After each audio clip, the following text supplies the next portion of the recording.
Assalamualaikum warahmatullahi wabarakatuh. Sim kuring ti kelompok 2 baris ngajelaskeun sakedik ngeunaan materi pupuh.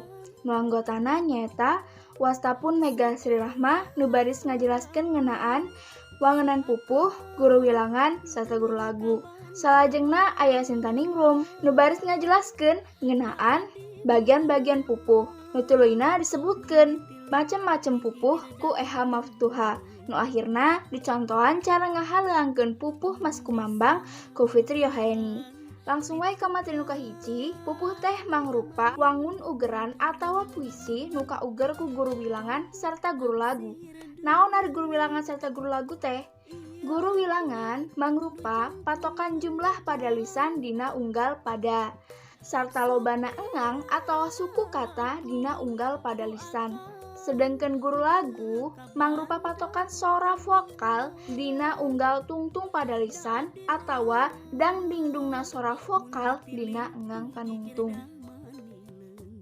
Aya 17 rupa-rupa pupuh anu kahiji nyaeta asmarandana, balakbak, dangdagula, durma, gambuh, burisa, jurudengung, kinanti, lambang, mangatru, Mas Kumambang, mijil, pangkur, pucung, sinom, rangrong, sareng ladrang. Lajeng pupuh Sunda teh kabehna aya 17 iji. Aya nu kaasup Sekar Ageng jeung Sekar Alit. Sekar Ageng wandalaguna rupa-rupa.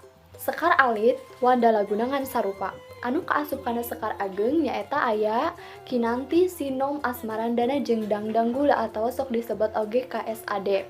Nah, dina Sekar Alit aya balakbak, durma, gambuh, gurisa, jurudemung, ladrang, lambang, magatru, Mas Kumambang, mijil, pangkur, pucung jeung wirangrong.